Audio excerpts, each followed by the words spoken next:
dina gën a baax ak góor gi dina neex li ñu naqari dañ la gisutoon bi la yàlla andee neexal nga réew mi xéwal la ngi nii naataange ngi nii ak góor gi njëriñu neen la boo xamoon Sénégal fi mu jaar ba yegg si fii tey war nga gëm ne ñu góor gi dañu ci ngoy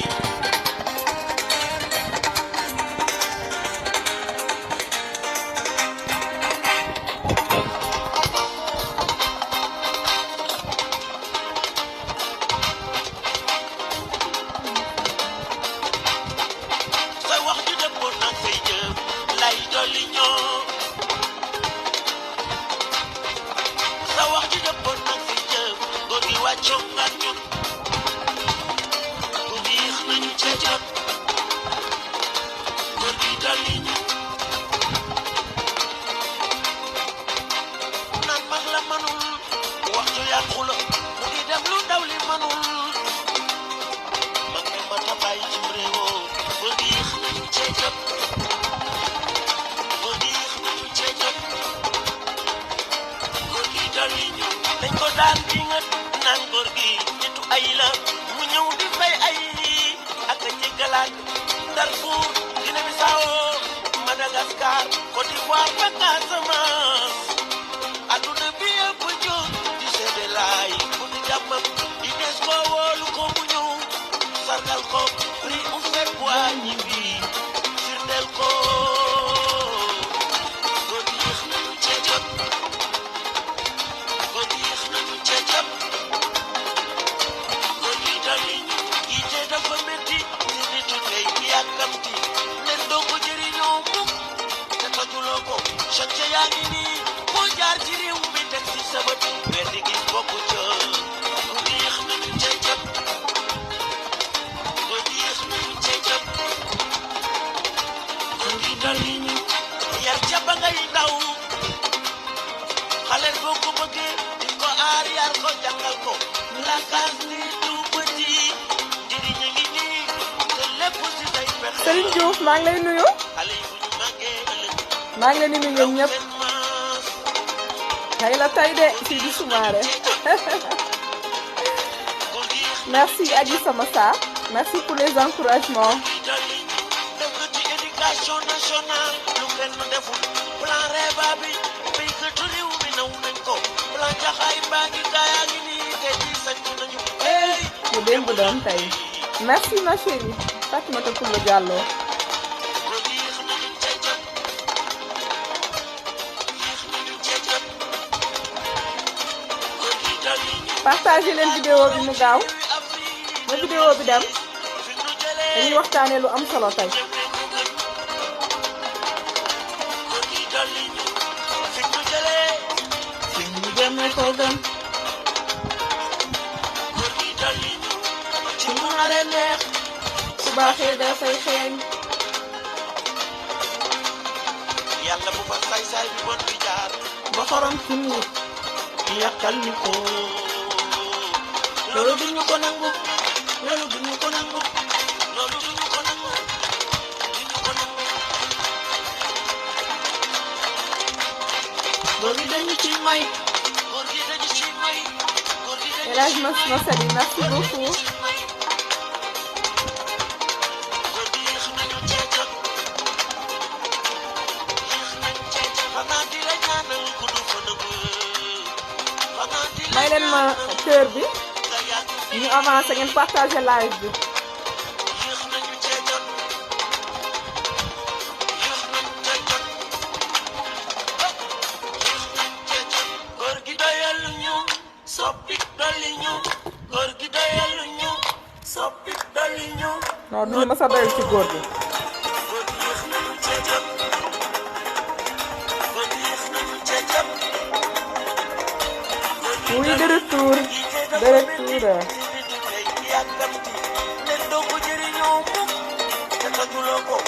ziar naa la taalibe Baye Karim ah taalibe Baye Karim maa ngi lay ziar bu baax ma sœur mbaa yaa ngi ci jàmm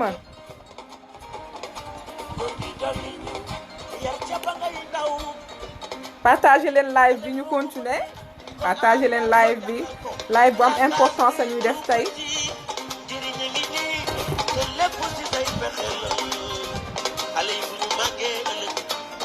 daw seen maas boo yéex nañu cee jot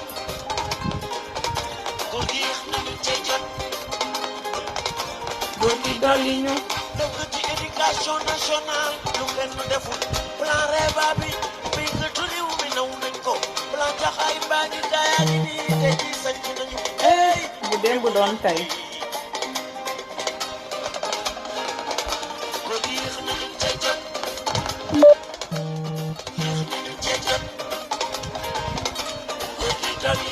Sénégal moo raw ci réewi Afrique 2006 fi ñu jëlee fi ñu jëmee ko gañ góor gi dolli ñu fi ñu jëlee fi ñu jëmee ko gën góor gi dolli ñu ci ku nare neex su baaxee dafay xeeñ yàlla bu fa saay-saay bi bon bi jaar ba xorom ko yàqal bi ko loolu duñu ko nangu loolu duñu ko nangu loolu duñu ko nangu duñu ko nangu góor gi dañu ci may góor gi dañu ci may góor gi dañu ci may góor gi dañu ci may góor gi yéex nañu cee jot yéex nañu cee jot xanaa di la ñaanal gudd fan ak wér xanaa di la ñaanal nga yàgg fii yéex nañu cee jot yéex nañu cee jot yéex nañu cee jot góor gi doyal ñu soppi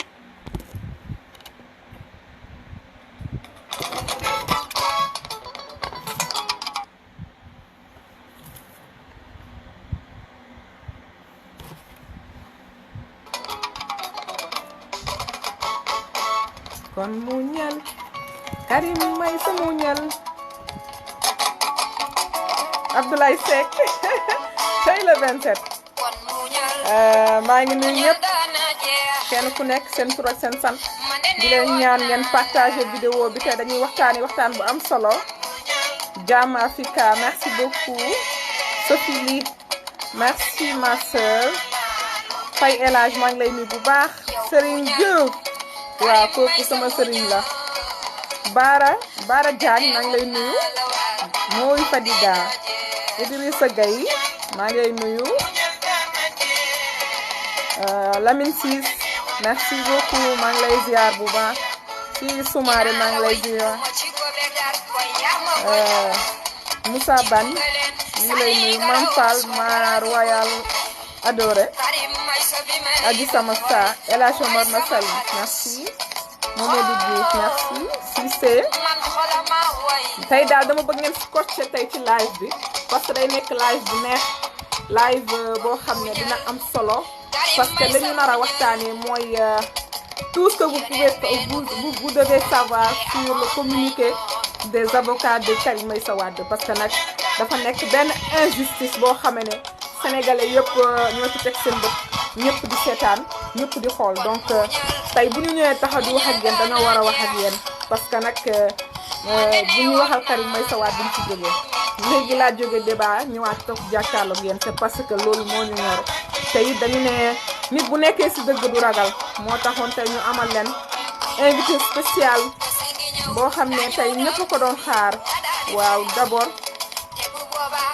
waa ak leader yi génn leen partagé leen vidéo bi mu gaaw na gaaw a gaaw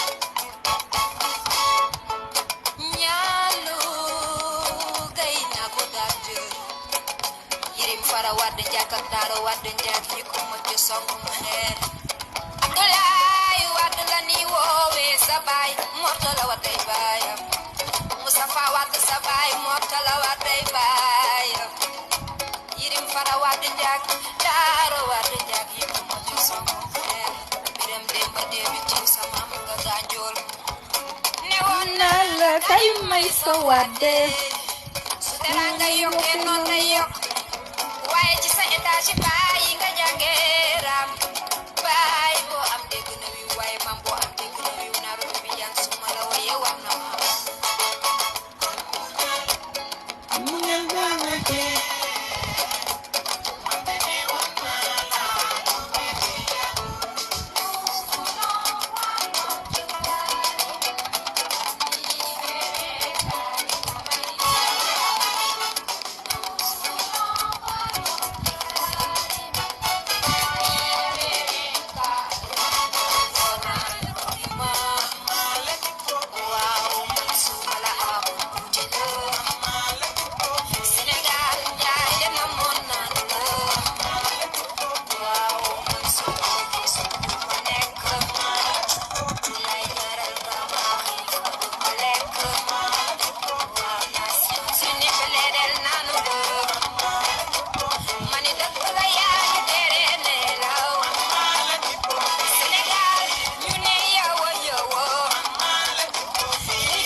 asalaamaaleykum chers followers asalaamaaleykum yéen ñi ngeen xam ne yéen ñuy suivre à partir si seen internet à partir si seen Facebook ñu ngi leen di nuyu di leen ziar di leen tatagal di jox seen wàccuwaay yéen ñëpp di leen nuyu kenn ku ci nekk fekk la fi nga toog di la baalu àq te di la baal àq donc pour commencer ci nuyoo bi ñu ngi nuyu son excellence maître Abdoulaye Wade di ko ñaanal gudd fan wér ak wérle di ko ñaanal yàlla sàmm ko yàlla mattali li nga xam ne mooy yéenam def Karim Meïssa Wade président en 2024 incha allah di leen wax rek ne tey vous avez l'Amazone de Karim vous avez Lynx l'Amazone de Karim moom ngeen am tey fii ci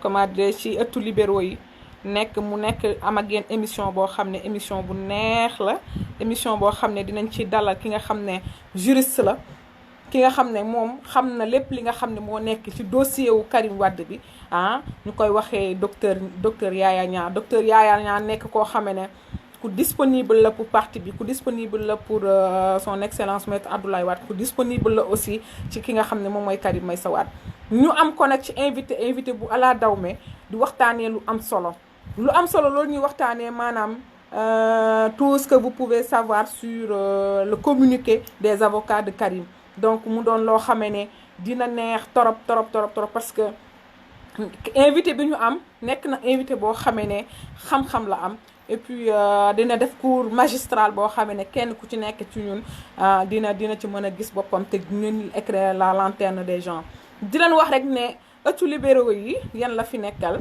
PDS la fi nekkal Parti démocratique Sénégal ak képp ki nga xamee ne yaa ngi safoo Karim Meïssa Wade di safoo son excellence maître Abdoulaye Wade li leen wax ne programme yu bees tàkk moo ñëw parce que fi mu ne nii dañoo toll ci wax te it dañoo toll ci waxal ki nga xam ne moom mooy Karim Meïssa Wade donc pour vous dire que attendez-nous à chaque fois que émission yi dina am te dina continuer juste que sénégalais lambda bi nga xam ne xam nga woon problème bi nekk ci kiiwu Karim Wade bi mu gën ko leeral pour ñu xam ne carrément ne nous on n'est pas là pour di polémiquer ak régime bi fi nekk wala di wax parce que tamit nit boo xamee say dëgg am sa dëgg xam sa yoon kenn du la sonal et puis que ñun nekkatuñ fi sax di werante parce que nag nit ki moom li nga moom buñ la ko joxul da nga koy fokkati comme ni ko Bachir Diawara di waxee à chaque fois donc je pense que ne tey émission bi dina ala dawme dama bëgg ngeen may ma kër bi di ma may kër bi ñu continuer ñu woo docteur Yaya Niang mu introduire après ñu mën di wax rek ne carrément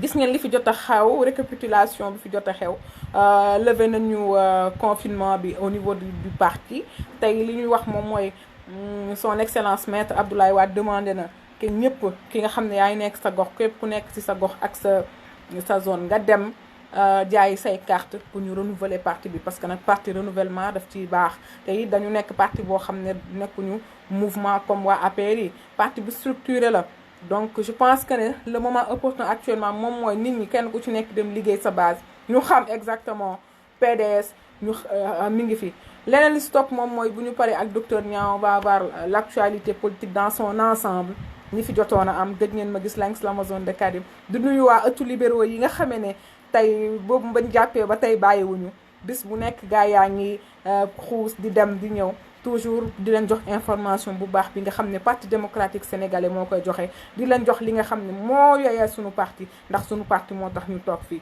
donc alors on va commencer le live maa ngi leen di gis yéen ñëpp Mor Ndiir merci beaucoup Sari Madio merci beaucoup Badou Ciss merci beaucoup maa ngi lay nuyu bu baax Ami Diop merci Bàcc Sarr merci El Hadj Omar Den Coy merci beaucoup mon frère yow ndaanaan nga Tidiane Tamba maa ngi lay nuyu bu baax Bàcc Sarr Myriam Sibey maa ngi lay nuyu yéen daal macha allah maa ngi leen di gis te et puis que xam naa ne nekk ngeen ay nit yu am solo yoo xam ne mënuma bañ a tudd ñenn ñi nga xam ne ñoom laay seen mais xam leen ne sama xol ak sama xalaat ak yëpp mu ngi ci yéen ñi nga xam ne yéen ñuy suivre maanaam tey dañuy waxtaanee li nga xam ne moom la ñëpp soxal muy l'éligibilité de Karim Wade.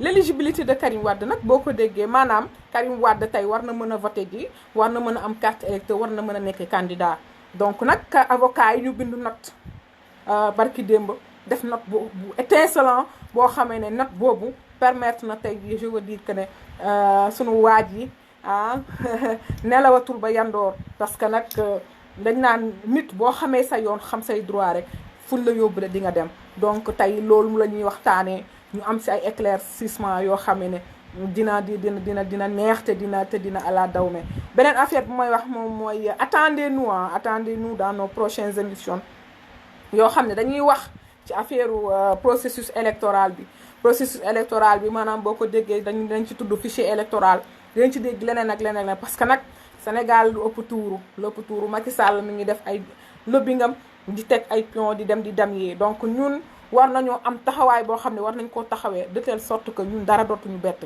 te taxawaay boobu nag la PDS jël regroupé ñi nga xam ne moom mooy avocat wu Karim yi ñu ñëw waxtaan ak askan wi wax leen la fa mbir mi toll parce que mbir nag bu tolloo fenn fi dafay jaadu parfois ñu saytu ko xoolaat ko xam exactement fan lay taxaw donc voilà on va appeler docteur Yaya Niang pour que mu mën a dugg ci live bi directement parce que voilà maa ngi leen di nuyu yéen ñëpp gis naa leen vraiment. Allô docteur. Oui, allô. Allô, oui, docteur, vous m'entendez? Oui, je vous entends. Comme je vous disais, chers followers, on a aujourd'hui comme invité docteur Yaya Niang qui est un juriste et qui s'y connaît en droit. tey mu war ñu mën a décortiquer li nga xam ne moom mooy note bi nga xam ne ak communiqué bi nga xam ne ce sont les avocats de Karim qui l'ont fait sortir di wax l'éligibilité de Karim Wade ñu xamal ñu ko donc tey vous aurez peut-être des cours magistrales que vous allez recevoir de Yaya Niang pour que mu mën ñu éclairer tuuti ci communiqué bi nga xam ne moom la avocat yi def docteur allô.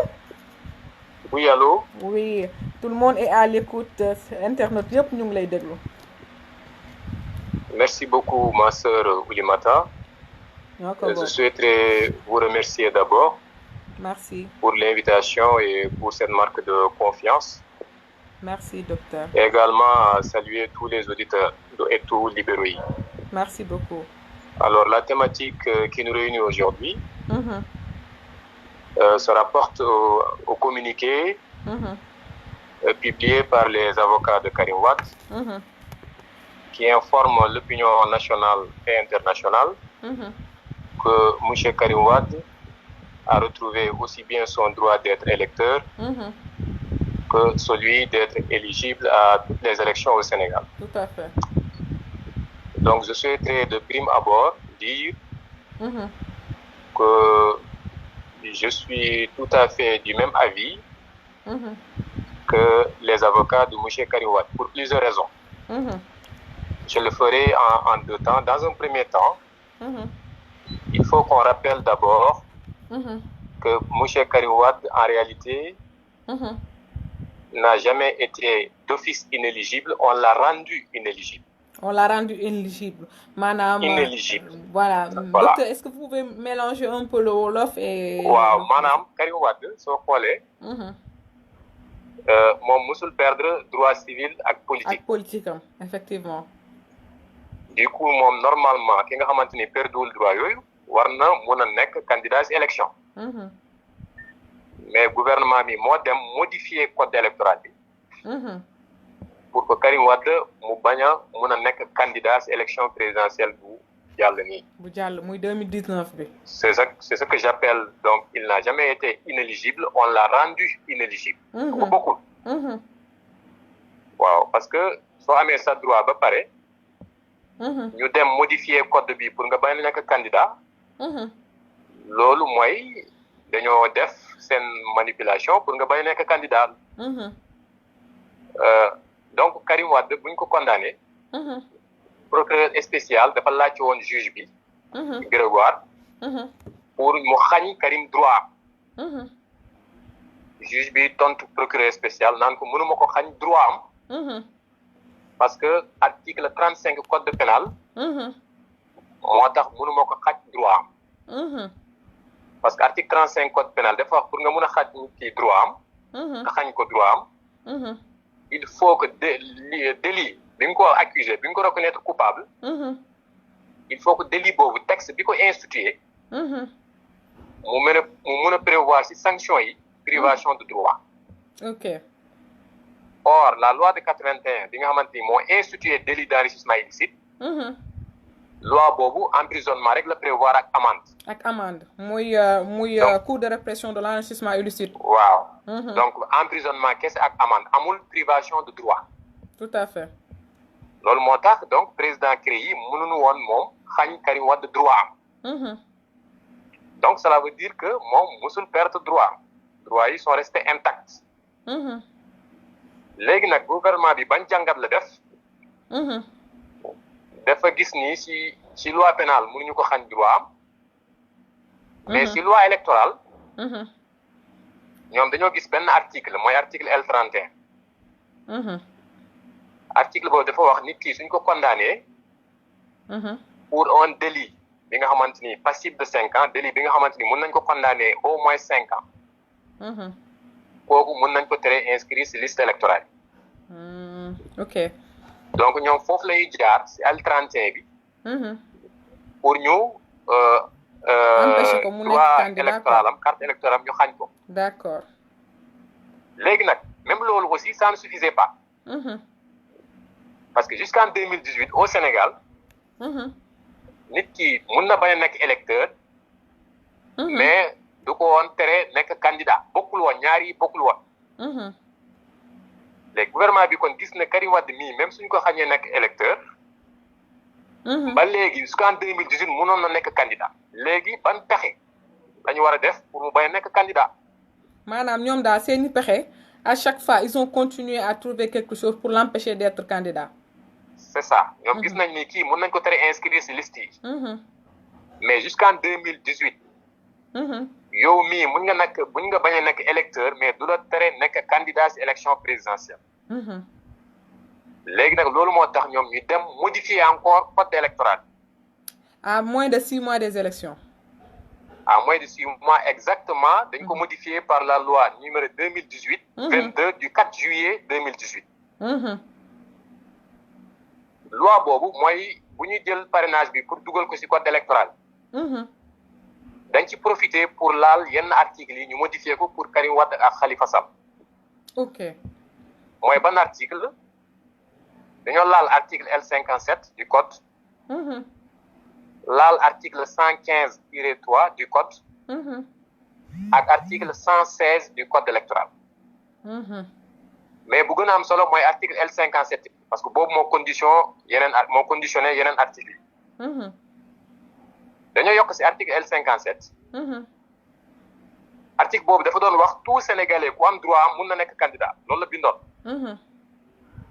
donc xam nañ ni suñ ko bindee nii Karim Wade léegi mun na nekk candidat. léegi ñu changé ko nee na tout Sénégalais électeur pour nga mun a nekk candidat léegi il faut nga nekk électeur. da nga may dégg. waaw maa lay dégg bu baax. léegi pour nga mun a nekk candidat il faut nga nekk électeur. xam nga électeurs yi bokkul woon. mais pour ñu mun a teree Karim nekk candidat comme xañ nañ ko droit am pour mu nekk électeur. léegi ñu boole ci ku nekkul électeur munoo nekk candidat. article boobu lay njëkk a modifié. ñu dem ci article 115-3. ñu naan ci déclaration de candidature bi léegi il faut ci déclaration de candidature bi ñu mentionner le numéro carte électeur. xam nga kon donc ku amul numéro carte électeur du mën a nekk candidat léegi. waaw parce que moom dañ ko empêché woon mu nekk mu am. carte électeur léegi dañoo dem. ci article 115 yokk ci déclaration candidature il faut mu am numéro carte électeur loolu musul am. musul am waaw ci Sénégal. ñu yokk loolu ci article 115-3. yamuñu foofu ñu dem ci article 116-2. ñu yokk ci article boobu aussi. léegi pour nga nekk candidat pièces yi nga war a réunir. pièces yooyu carte électeur ci la bokk. ok te loolu aussi amul woon. donc ñetti article yooyu la ñu laal mais soo xoolee suñu la waxee yow pour nga nekk candidat il faut nga am numéro carte électeur. te yow déjà dañ la tere nekk électeur. xam nga mënatoo nekk candidat. waaw mënatoo nekk candidat ci article bi waaw. ñu naan ci pièces yi léegi il faut nga boole ci carte électeur. te yow dañ la xañ am carte électeur. xam nga mënatoo nekk candidat. tout à fait. loolu moo tax ma wax la il a toujours été éligible mais on l'a rendu inéligible. maanaam. moom daal bañ ko daanee ba tey mënoon na nekk candidat mënoon na nekk électeur mais ñoom ñoo def exprès modifier loolu yëpp pour que mu bañ a bokk. waaw. léegi nag. cela veut dire que moom loi pénale bi terewu ko nekk candidat.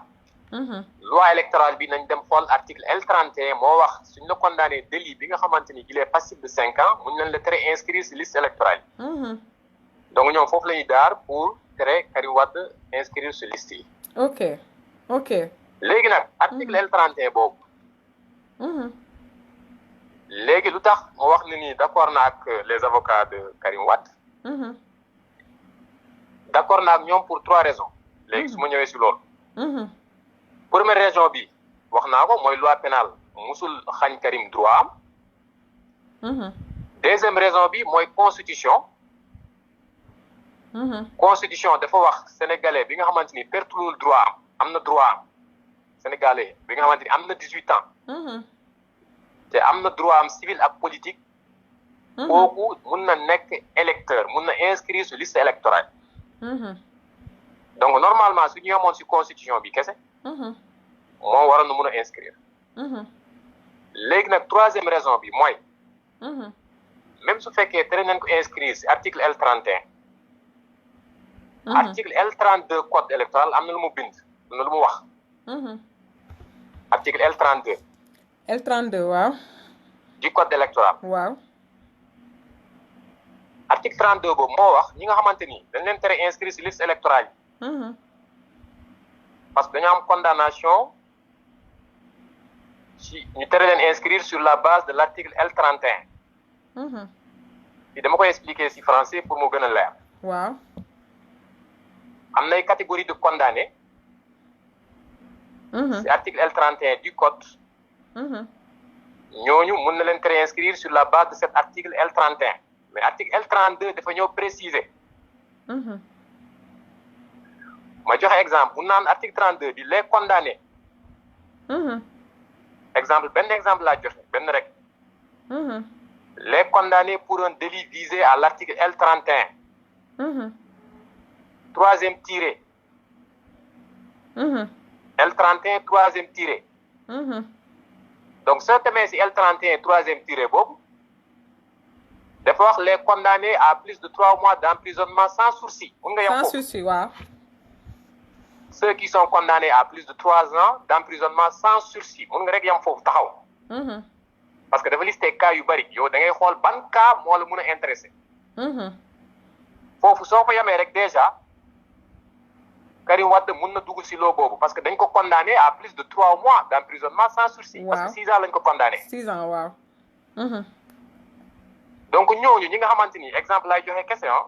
élément boobu kese ñi nga xamante ni dañ leen condamné à plus de 3 mois d'emprisonnement sans sursis. te Karim Wade dañ ko condamné plus de 3 mois d'emprisonnement sans sursis. parce que dañ ko condamné 6 ans. tout à fait. ñooñu su leen teree inscrire 5 ans la mun a yem warul weesu 5 ans. donc tere bu ñu teree Karim Wade inscrire. donc mënul weesu 5 ans.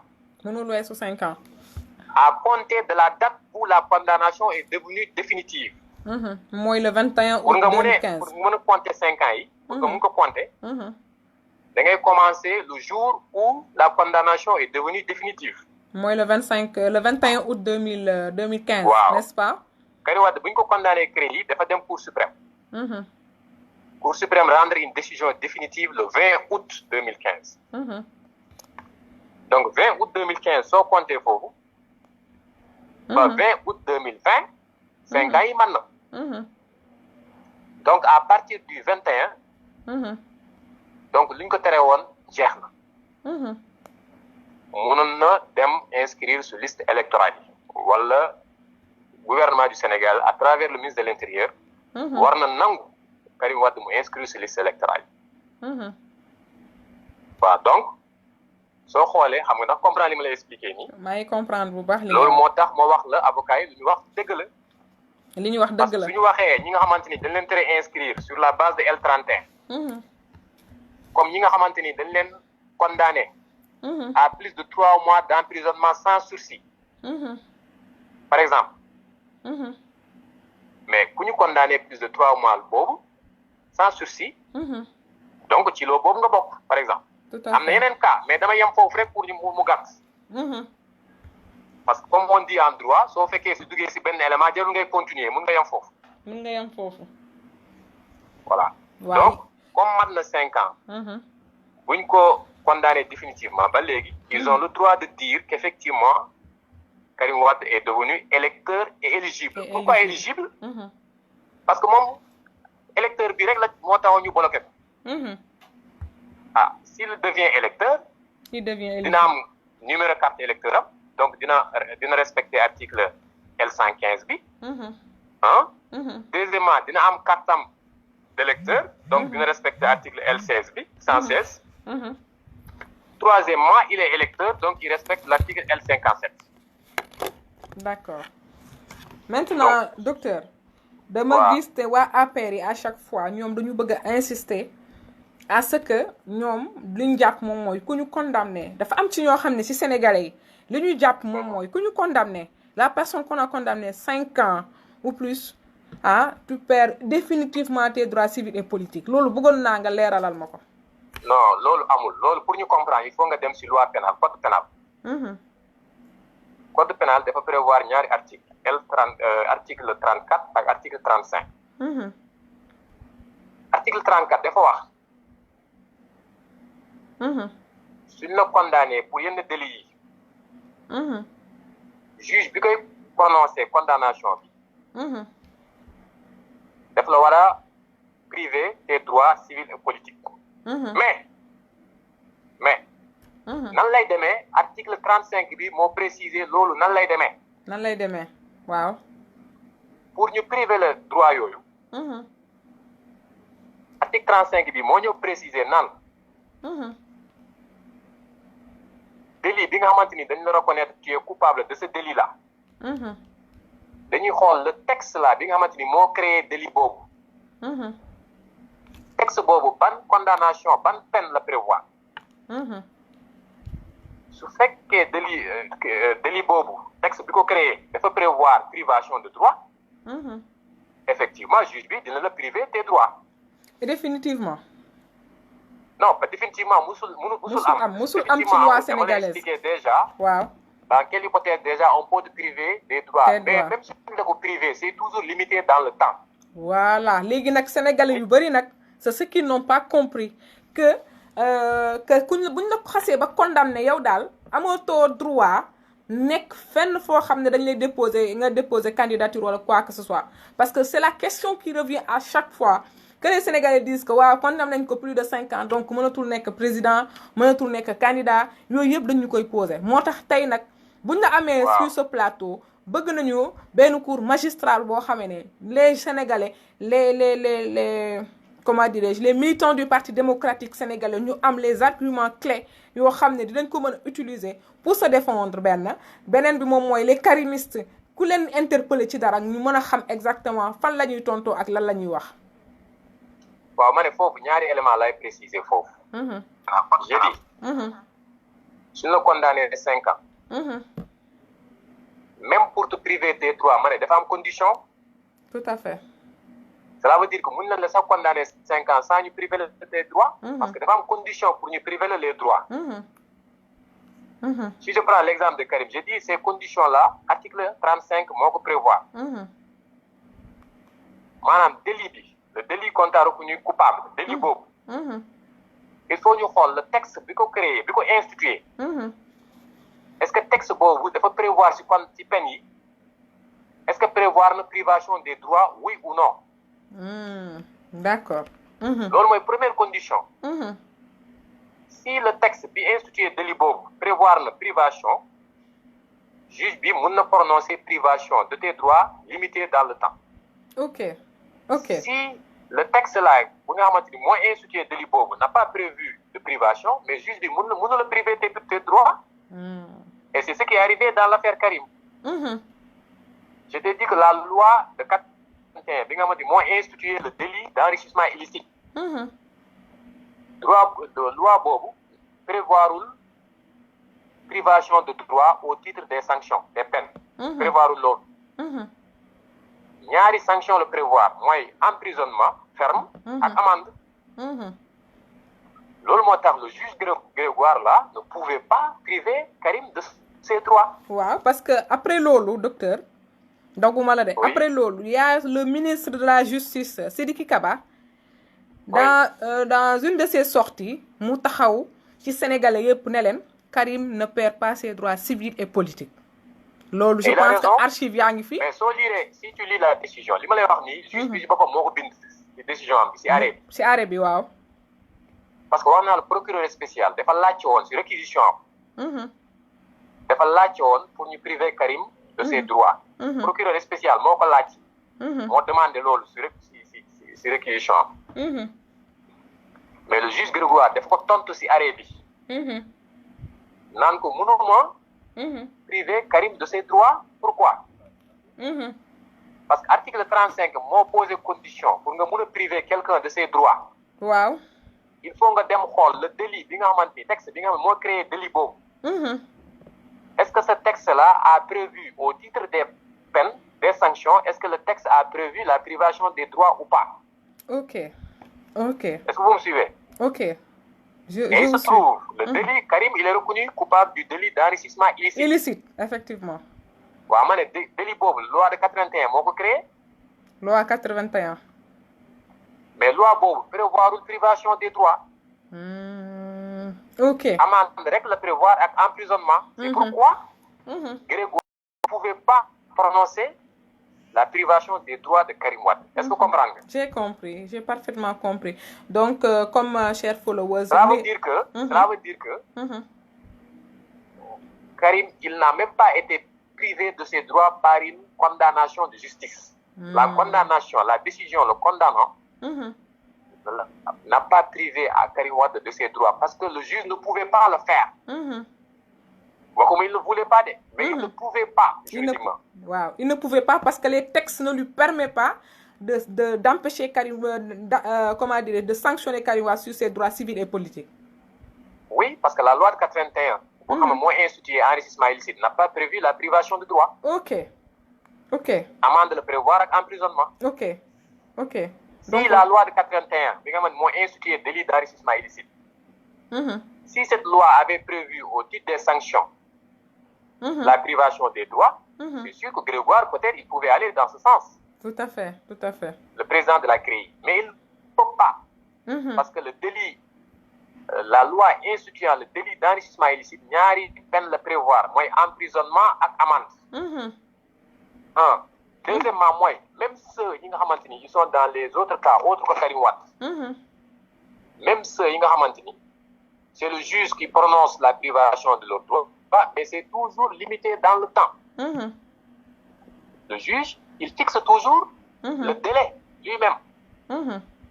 Au cas où il prononce la privation de ses droits, il fixe, il te dit pendant 2 ans, pendant 5 ans, pendant 3 ans ou pendant 4 ans. Donc, constitutionnellement, nous ne priver quelqu'un de ses droits éternellement. Éternellement. La loi sénégalaise ne le prévoit pas. Effectivement, non, c'est pas possible. La privation de droit ne peut être que temporaire. Elle ne peut pas être permanente et éternelle. Voilà. Maintenant, même privation des droits, même sur l'article L31 du Code électoral, mais il faut prévoir, si on le condamné pour un délit passif de 5 ans, on peut t'empêcher de s'inscrire sur les listes. Même article bobu il faut violer la Constitution. C'est l'article bobu loolu won sax nek ci code électoral. Ok. Xam nga lutax? Parce que l'interdiction de s'inscrire sur les listes électorales, il n'y a que le juge qui devrait le prononcer. Ok. C'est-à-dire il y a que la décision de justice moko wara prononcer. Waruñu ko def à titre incident dans une loi électorale. Non. Dans une loi électorale. Mais malheureusement, ils l'ont fait. France essaie, mais le Conseil constitutionnel a invalidé cette loi. Ouais, mais comme la France... Sur l'article L31, France essaie de marcher parce que le Conseil constitutionnel a dit qu'il n'appartient pas au législateur, madame, de l'Assemblée nationale, de loi, moi, il qui inscrire. Il n'y a que le juge qui peut le faire. Donc, L31, déjà, ce n'est pas conforme à la Constitution. Il faut violer sur une Constitution. Manam kenn mënuta loi sénégalaise kenn waruta empêcher nit mu bokk ci liste électorale. Oui, il y a que le juge qui peut le prononcer. Il y a que le juge et le juge ne l'a pas prononcé sur le cas de Karim. Oui, le cas de Karim, le juge ne l'a pas prononcé pour les raisons que j'ai évoquées. Il ne pouvait pas. Donc, il y a que le juge qui peut prononcer la privation des droits, parce que droits quand même, ce sont des droits fondamentaux. L'inscription et l'éligibilité sont des droits fondamentaux. Tout à fait. Donc, un droit fondamental, il n'y a que le juge qui peut t'en priver. Ok. Il n'appartient pas au législateur de priver quelqu'un à titre incident d'un droit aussi fondamental que celui de s'inscrire sur les listes électorales. C'est une violation de la Constitution. Lors de la prochaine révision du Code, il faut supprimer tout simplement. Donc, il n'y a que les personnes dont les condamnations sont assorties d'une privation de droit. Il n'y a que ces citoyens-là qu'on peut empêcher de s'inscrire. Ok. Mais les citoyens dont les condamnations de justice n'ont pas été assorties de privation de leurs droits, on ne doit pas les empêcher de s'inscrire. Est-ce que vous comprenez? J'ai bien compris. Parce que de compétences-là, il y a que le juge qui peut prononcer la déchéance. C'est ce qu'on appelle la déchéance des droits. Il y a que le juge qui doit prononcer ça. Donc, on a des conséquences code électoral, Google Fofu, si le condamné telle condamnation, on doit inscrire. Non. Ok. Il n'y a que la condamnation où c'est le juge lui-même qui a dit que tu ne peux pas t'inscrire pendant telle période. Tout à fait. Une période bien déterminée. Une période bien déterminée. Il y a cette catégorie de citoyens qu'on peut empêcher de s'inscrire. Pas d'autres citoyens. Tout à fait. Maintenant, le juge n'a jamais prononcé la privation de ses droits. Il garde, mais imaginez, c'est quand même paradoxal que quelqu'un qui a maintenu, il jouit toujours de tous ses droits civils et politiques, mais nous disons ce code électoral pour très bon inscrire, c'est très bon être candidat. Quand même. Donc, c'est pas du droit. Ouais, c'est pas du droit. Mais je pense que l'air, cher internaute, nous avons lay déglu. Je vous remercie, ouais. Mais docteur, dama bëggoon rek ñu xaw a xuusaat tuuti ci wax ji. Benn affaire mooy Karim Wade instant bii nii lan moo koy permettre mu inscrire actuellement comme il jouit de ses droits civils et politiques te depuis 5 ans te ñoom 2018 lañu changé code électoral bi si vous n'êtes pas électeur vous ne pouvez pas être candidat te donc normalement c'était typiquement destiné à Karim Meïssa Wade. Oui, c'était destiné à Karim et à Khalifa Sall. Vous comprenez? C'est le même procédé. D'accord. Et c'est le même procédé. On a inspiré la Côte d'Ivoire. On a inspiré Alassane Ouattara. Il a utilisé le même procédé. C'est ce que j'appelle dans un article la délinquance électorale des chefs d'État africains. C'est une délinquance électorale. Ok. Moi, tripatouiller les règles électorales pour empêcher les candidats gênants d'être des candidats et pour faciliter sa réélection, pour se créer un boulevard de réélection automatique. C'est une pratique connue dans nos pays, dans nos États africains. Tout à fait. C'est une pratique. Parce qu'on peut rendre n'importe qui inéligible. Oulimatou, même vous là aujourd'hui, si le législateur, le gouvernement veut vous rendre inéligible à une élection, il peut le faire. Man, lolo, fan la koy wara tek exactement. Je vous donne un exemple. Aujourd'hui, pour être candidat à une élection présidentielle, c'est 35 ans. Mais il suffit de changer ça pour être candidat, c'est 45 ans. D'office, vous ne pouvez plus être candidat à une élection présidentielle. Tout à fait, parce qu'on n'a pas cet âge encore. Donc, on peut rendre inéligible tout un chacun, si on le veut. Et c'est grave, on ne doit pas rendre quelqu'un inéligible parce que c'est l'exclusion. Maintenant, comme il y avait 5 ans de privation de son droit d'être électeur, 5 ans maintenant, il appartient, je pense que il appartient au ministre de l'Intérieur. Mu constaté loolu. Moom ci boppam mu décidé comme moo ko dindi woon mu décidé def ko ci liste yi. Wala révision yi su jotee. Karim su ko laajtee ñu bind inscrire ko. Loolu mooy droit bi. Maintenant su leen neexee aussi il peut faire bon voilà je ne sais pas ce qu'ils vont faire mais loolu mooy yoon. Voilà, si on prive quelqu'un d'un droit aussi fondamental pendant 5 ans, 5 ans, on doit accéder à sa demande d'inscription sur les listes. C'est ce voilà. Soit le ministre de l'Intérieur le fait d'office, pour constater que c'est fait. Mais, est-ce que le fichier électoral doit être révisé actuellement? Oui, vous savez, à mon avis, vous savez, l'élection présidentielle passée 2019, pour moi, on l'a préparé depuis 2016. Depuis 2016? Depuis 2016, la majorité a préparé cette élection. Vous savez pourquoi? Allez-y. En 2016, on a voté une loi et un décret. On a adopté aussi, on a signé un décret d'application portant refonte du fichier électoral. Refonte du fichier électoral. Parce que, oui, je n'avais pas vu d'urgence. Parce que tout simplement, c'est un moyen qui permettait au gouvernement de revoir tout le fichier électoral. Tout le fichier. Non seulement tout le fichier, donc de nouvelles inscriptions, mais également de nouvelles cartes d'électeurs. Donc on a demandé à tout le monde de se déplacer pour confirmer son inscription. Ou bien pour les primo-inscrits, de faire des nouvelles inscriptions en présentant des certificats de résidence. Mais si on est dans le monde rural, que je connais très bien parce que je suis de là-bas, on a profité de cette refonte parce que si on est les maires dans le monde rural, majoritairement ce sont les maires du parti au pouvoir, et donc c'est eux qui délivrent ces certificats de résidence. Les maires. Oui, et les maires en majorité dans le monde rural, ce sont des maires du parti au pouvoir. Ils sont habilités à donner des, comment dirais-je, des certificats de résidence. C'est eux qui donnaient les certificats de résidence. C'était la seule condition pour les primo-inscrits.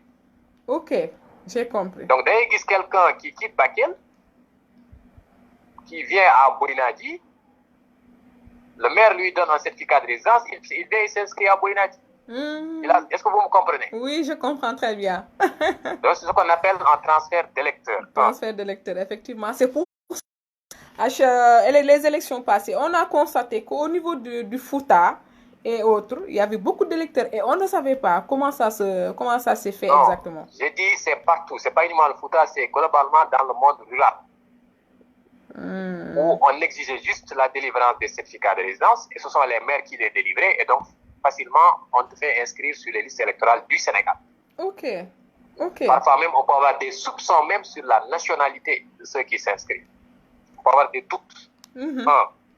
Deuxièmement, deuxième étape, c'est au moment de la distribution des cartes d'électeurs. On a mis des commissions et on a responsabilisé presque les mêmes maires qui sont dans le monde rural. C'est eux qui distribuent qui ils veulent et quand ils le veulent. Ok. Il y a toujours, au moment où je vous parle, des milliers de cartes en souffrance dans les mairies ou dans les mêmes des maisons privées. Oui, les maires même à Dakar, il y a certaines personnes qui ne parviennent pas à retrouver leur carte d'identité, carte électeur. Voilà, des milliers et des milliers. Des milliers. Et donc, il y a eu un problème sur les inscriptions, un problème sur la distribution des cartes d'électeurs. On n'a pas respecté le code. Le code a exigé deux choses. Pour les inscriptions, il y a les commissions d'inscription sur les listes électorales. Le code a exigé, et on ne le respecte jamais, dans les commissions d'inscription, les partis légalement reconnus sont représentés dans les commissions d'inscription. Mais on ne l'a jamais respecté. On ne l'a jamais respecté parce que je pense que... Donc il faut qu'on veille à ce que dans les commissions d'inscription, que les partis légalement constitués soient représentés, qu'ils désignent le représentant et qu'ils exigent qu'on puisse respecter les dispositions du code électoral. Deuxièmement, il doit y avoir des commissions de distribution des cartes d'électeurs. Dans ces commissions aussi, les partis légalement constitués sont représentés. Il ne faut pas que ces deux étapes fondamentales échappent. L'opposition, parce que le processus électoral, encore une fois, c'est un processus qui commence depuis l'inscription sur les listes jusqu'à la proclamation définitive et contestation des résultats. L'élection ne se résume pas à un scrutin qui dure de 8h à 18h. Le processus électoral commence depuis la fixation de la loi électorale. De la loi électorale, la révision et tout ça. C'est depuis la loi, parce que la loi électorale fait l'élection. Si la loi électorale vous échappe, l'élection vous échappe. Parce que la loi peut faire l'élection. C'est-à-dire qu'on peut gagner l'élection par la loi avant même la tenue du scrutin. Du scrutin, effectivement.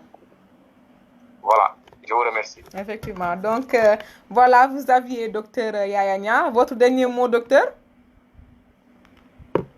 Mon dernier mot, c'est que, vous savez, moi j'ai fait beaucoup de mes recherches sur les contestations électorales, le contentieux électoral globalement.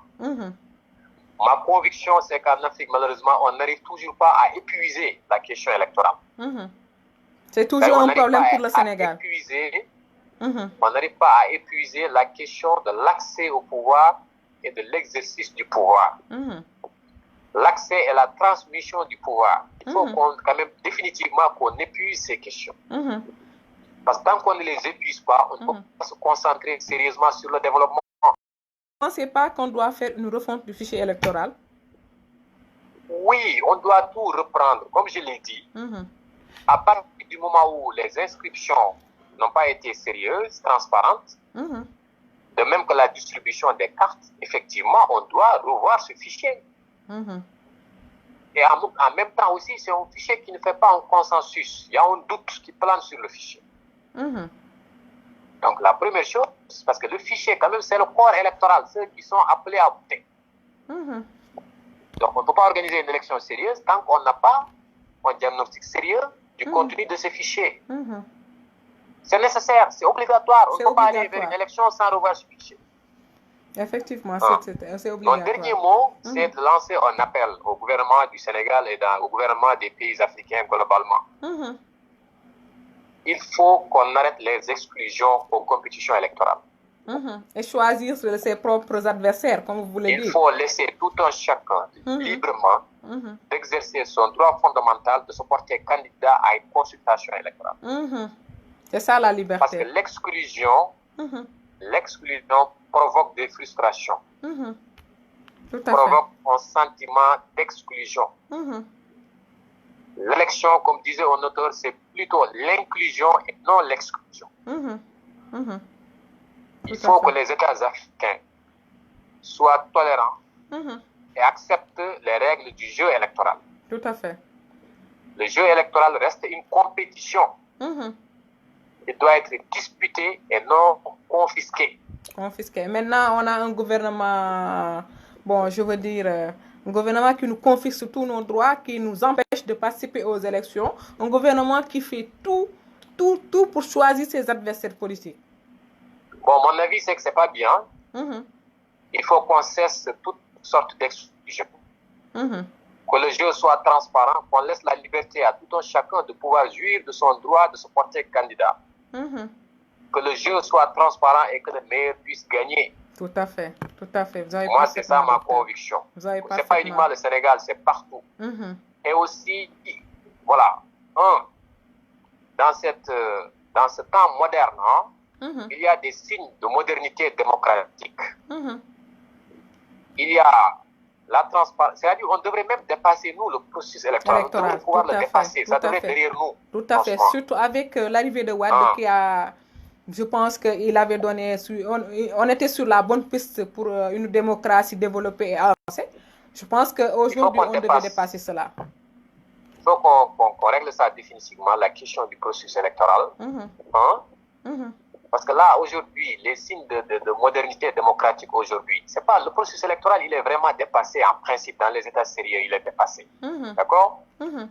Deuxième chose, maintenant, aujourd'hui, les exigences démocratiques, c'est quoi? C'est la transparence dans la gestion des deniers publics. C'est surtout ça. Les organes de contrôle, résultats, la décentralisation, la distribution du pouvoir. C'est ça les enjeux actuels d'une démocratie. Tout à fait. Vous comprenez? La reddition des comptes, la gestion transparente, les organes de contrôle, Cour des comptes. C'est ça actuellement les défis actuels de la démocratie. Et la limitation des mandats. Dernier élément. Ce sont des signes de modernité démocratique. La question du processus électoral, vraiment, normalement, dans un État sérieux, ce n'est plus actuel. Ça doit être dépassé. Tout à fait. Vous avez parfaitement raison. Ça devrait être vraiment anodin maintenant. Vous avez parfaitement raison. On devrait banaliser le processus électoral. Vous avez parfaitement raison. Mais docteur, avant de vous laisser partir, je voulais juste avoir une petite brèche concernant ce qu'on appelle... les annonces qu'on a sur le 3e mandat de Macky Sall. Macky Sall, taï dafa bëggoon def 3e mandat. Qu'est-ce que vous pensez de cela? Ce que je vous suggère, je pense qu'on peut avoir prochainement d'en parler. D'en parler plus largement, parce que si je le commence, comme le temps nous rattrape un peu, je risque de ne pas développer. D'accord, on vous l'accorde cela, docteur, Inch'Allah. Voilà. Maintenant, on va peut-être vous prendre une autre fois pour qu'on en discute juridiquement. Voilà, sur lan la ko texte yi may ak lan la Macky Sall war a def ci pour loolu pour mën a nekk élection présidentielle 2024 Inch'Allah. En tout cas, tous les followers de Ëttu Libéraux, ils vous remercient. Je pense qu'il y a Tata Ndege Cissé qui est là en train de vous féliciter. Vous avez les félicitations de tout le monde. Il y a Bokornia, il y a tout le monde qui vous félicite. Vraiment, on vous remercie de votre disponibilité. Merci beaucoup, vraiment. Merci d'avoir éclairé notre lanterne. Merci beaucoup, docteur. Je vous remercie. Merci beaucoup. Merci, au revoir. Ciao. Voilà, c'était, comment dirais-je, docteur Yaya Niang nekk koo xam ne juriste la juriste boo xam ne dafa xam li muy def boolewul dara ki wax parce que il sait là où passer là où parce que li mu wax dafa leer maanaam juridiction au Sénégal amul benn juridiction buy taxaw ne nit ki dañ koy empêcher ay droit am définitivement parce que da nga koy dégg ci waa APR yi sànq rek débat bi ma demoon waa ji mu ngi naan waaw ku ñu condamné plus de 5 ans amatoo droit nekk électeur wala amatoo droit amul benn juridiction comme ni ko amul benn juridiction boo xam ne dafay permettre nit ki mu perdre ay droits civils et politiques dafa am benn temps bien déterminé et le cas de Karim Wade maanaam mooy depuis le 21 août 2015 bi ñu ko condamné ba léegi le 21 août 2020 5 ans yi dafa mat 5 ans boobu moom la ko droit may mu ñëw reveniraat encore pour mën a nekk candidat mën a nekk mën a am carte électeur parce que la dernière fois gis ngeen ko ñëpp gis nañ mu dem inscrire sur les listes électorales bu mu demee inscrire dañu taxaw ne carrément mënul nekk électeur parce que lan la bañ dañ ko condamné ñëwaat reveniraat ci liste ci code électoral bi article 31 di wax ne carrément ne dafa ñëwaat ci code électoral bi moo tax ñu génne seen changement bi ñu def en juillet 2018 pour wax ne pour être candidat il faut être électeur maintenant li des ba des mooy lan la Macky Sall bëgg exactement yéen followers yi laa koy laajte yéen ñi nga xam ne yéen a nekk les citoyens lambda yéen lay laajte lan la Macky Sall bëgg exactement lan moo ko tax a jóg soit te Karim Wade mu bañ a nekk candidat soit lan exactement la bëgg ci Karim Meïssa Wade moo tax muy doxalee noonu ak moom donc tey gis naa ñu naan li tax ngeen di wax seen avocat yi ñuy yuuxul ko wax non boo nekkee si dëgg doo tiit doo ragal mais it tooñ nit da ko war a moytu te it bu ñu gisee ne ñun bu ñu ñuy waxi amnistie ñun dañu am temps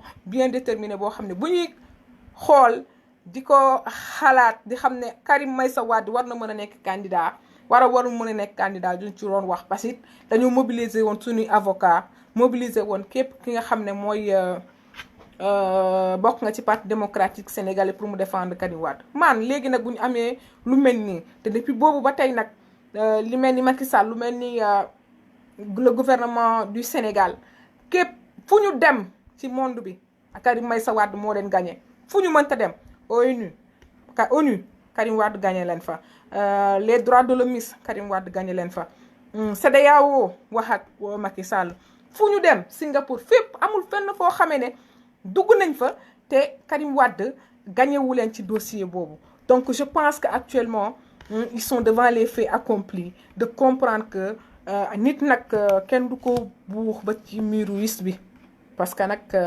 lépp loo gis daa am fu muy yem Macky Sall bon xam naa ne docteur Yaya mënu woon wax ci 3e mandat bi parce que bu ci commencé du ci jóge mais dañ koy brosser un peu parce que y a beaucoup d'actualité politique yoo xam ne jaar na fi mais tey lii la leen indiloon li nga xam ne moom mooy moom invité bi mu wax ñu ci li nga xam ne moom mooy éligibilité Karim Wade ak Karim Wade dafa war a inscrire léegi nag li ñu ñaan Macky Sall maanaam mooy mu def révision fichier électoral pour Karim Wade mën a ñëw inscrire mën a bokk ci liste comment dirais-je liste électorale bi parce que sénégalais la de bon temps son papa s'appelle son excellence maître Abdoulaye Wade kon kooku kenn gënu koo nekk sénégalais dañuy wax rek ne mandat 3e mandat bon ñun sénégalais ñoo war a jël suñu responsabilité nuñ ko waree jël maanaam mooy ñu xamal Macky Sall ne ko carrément il peut pas prendre le pays en otage depuis très longtemps il l'a fait depuis très longtemps avant 2019 la jël nit ñi tënk leen parce que lan la woon 2019 amoon na ñuy politique di politique ba léegi nii fi ñu toll nii mu continuer di ñu tenir en otage ci lan ci affaire dialogue je ne sais pas quoi c'est juste pour diviser opposition bi nga xamee ne tey je pense que ne bu fekkee ne Macky Sall tey faluwaat na 2019 opposition boobu moo tax mu fal te xam na ne ñooñu opposition boobu la mën a àndalaat pour mën a am 3e mandat ñun nag bokkuñu ci ñun parti démocratique sénégalais li may wax chaque fois nous sommes les seuls opposants au niveau du Sénégal bu ma ko waxee dafa am fu ma ko teg parce que bokkuñu ci benn deal bokkuñu ci benn lobby te li Abdoulaye Wade waxoon depuis le début la veille des élections de 2019 mu ne bàyyi leen élection yi bu leen def élection parce que fichier bi baaxul bàyyi leen élection yi parce que ni ñuy demee élection du nii lañ ko war a demee donc je pense que le père de la nation waxoon na ko ñi nga xam ne ñoom ñoo nekk tey ñoo nekkoon candidat démb ba ñuy perte donc waroon nañoo mën a bàyyi xel loolu nga xam ne Abdoulaye Wade ci boppam mënoon na ko sauver waale leen ñoom ñi seen bopp donc nanguwuñ ko woon déglu maanaam la preuve est là dañ naan nit ki boo ko tere mu te bàyyil mu gis donc loolu moo nekk di man nag je me dis que parfois il y a des contraintes de temps parfois damay def rétrospection di xalaat exactement li fi xewoon 2019 li fi xewoon 2019 nekkoon na loo xamee ne peut-être dafa am répercussion ci li ñuy dund nii parce que ñi nekkoon opposition 2019 tey ñoo dem àndaat ak Macky Sall di lobby pour le 3e mandat. Maintenant la juridiction de Karim Wade est là ñëpp a ngi taxaw di xoole di xam exactement lan la ak fan la ñu jëmee fu wànnenti mu dekki bëtam. Maintenant avocats yi wax nañu li ñu wax moom mooy ñoom nee nañu Karim Wade liñ ko condamné woon jeex na il est éligible actuellement il peut s'inscrire sur les listes électorales di wax nag karimiste yi di wax parti démocratique sénégalais jàppante leen boole suude nekk benn parce que nag combat bu ñu ciy dem dañuy àndandoo dóorandoo xàccandoo te benn affaire am na moom mooy Karim Wade moo ñu ñor donc lu ñu war a xeex nañ ko xeex te mën a dem ak moom. Je pense que j'ai vu Cheikh Sidia Diop. Non, il n'y a pas de contradiction parce que li ñu waroon waxee moom mooy l'éligibilité de Karim Wade tout ce que vous pouvez savoir sur le communiqué des avocats de Karim. Je pense que docteur Yaya Nia en a parlé. Maintenant nag on va directement sur l'actualité politique maanaam li nga xam ne moo jot a xew ci dëkk bi li nga xam ne sénégalais yëpp moom la ñuy coow. Donc tey nekkoon na loo xam ne moom moo ñu indiloon fii moo ñu toogloo woon fii pour ñu wax si. Maintenant je pense que ne bu ñu waree wax yëpp du mën a sotti donc notre thème d'aujourd'hui c'était juste Karim Wade l'éligibilité de Karim Wade nan la ñuy def ba Karim Wade mën a inscrire. Je pense que dafa am benn juridiction spéciale boo xam ne moom la Macky moom jàpp ci boppam def ko ci boppam mais la CREI cour de répression de l'enrichissement illicite musul prévoir condamner nit jàpp nit condamné ko ba pare mu perte ay droits civils et politiques am musul am yéen karimistes yi la ngeen war a wax nit ñi mooy CREI musul amul benn loi bu nekk ci CREI boo xamee ne bind na ko ne nit ki dañ koy condamner ses droits civils et politiques CREI amu ci. Donc code électoral article 31 mu ne ku ñu condamné plus de 5 ans amoo droit bokk ci liste électorale yi. ñu ñëw article L32 mu rectifié waat wax ji ne L32 bi nee na buñ la condamné plus de 5 ans bu 5 ans jotee tu as encore droit à s'inscrire sur les listes électorales.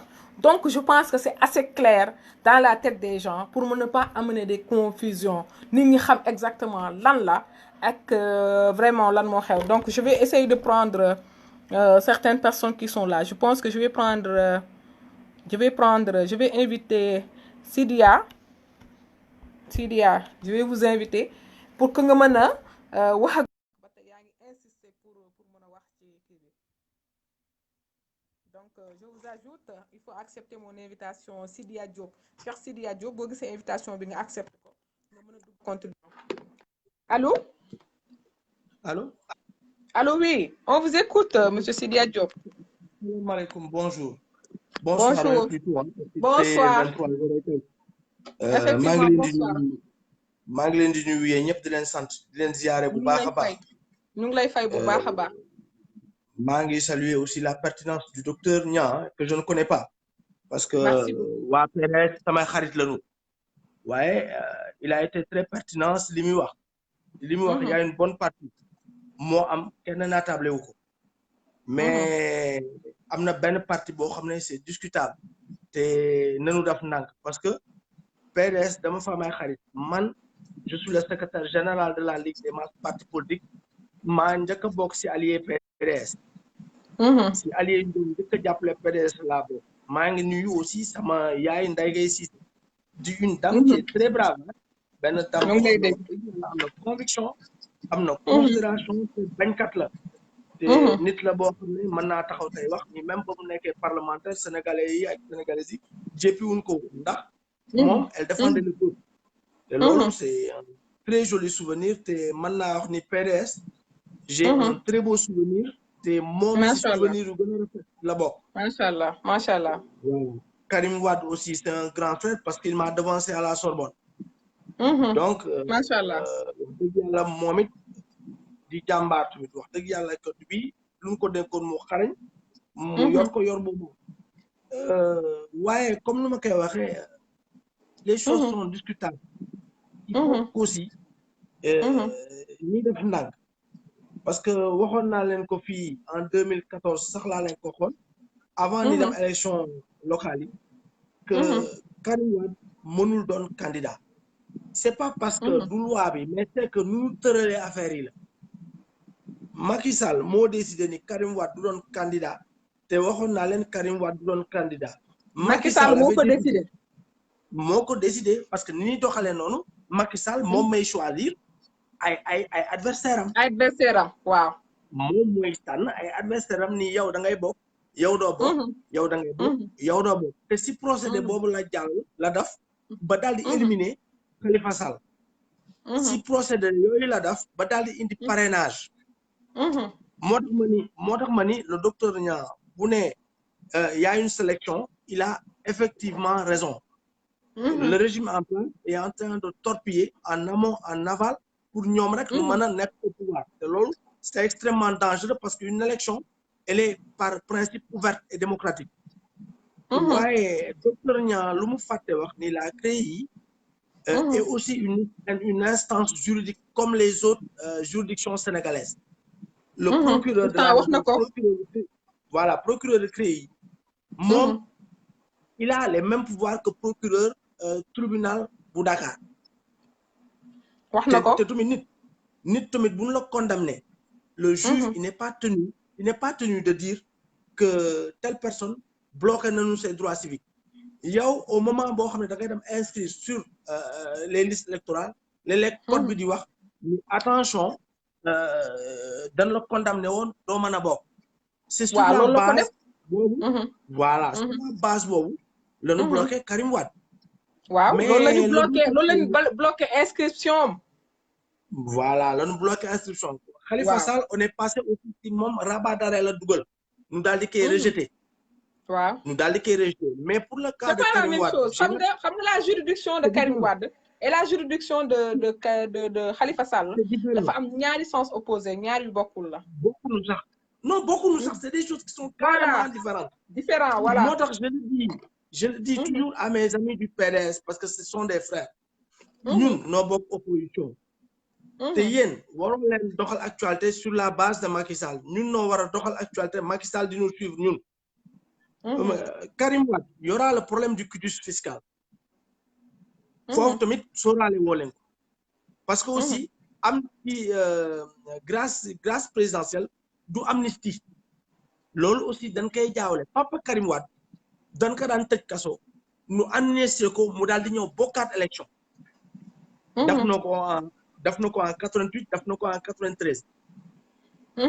dañ ko daan amnistie ñett dañ daan tëj ay ñoom Abdoulaye Bathily ñoom ñëpp dañ leen daan amnistie ñu daal di ñëw bokk loolu aussi jéem leen ko na nga ko jéem a jël en compte moo tax man toujours damay naan nanu booloo jël la majorité bu ñu jëlee la majorité au niveau du parlement ñun ñu mën a amnistier Karim Wade mu mën a bokk d'une façon légale dans les élections là il y a aussi le problème de la nationalité mais la nationalité pose problème la nationalité actuellement xam nga affaire nationalité bi c'est pas exactement mooy su mu nekkagul suñu problème xam nga li tax parce que tey ku dem ba naan la dama bëgg a nekk président waaw kooku la ne dama bëgg a nekk président sénégalais kon kooku affaire nationalité waratul poser parce que xam na ban droit ak fan lay jaar pour mën a éliminer nationalité boobu pour mën a nekk nationalité sénégalaise benn ñaar moom mooy mënatul poser parce que juridiction au Sénégal dans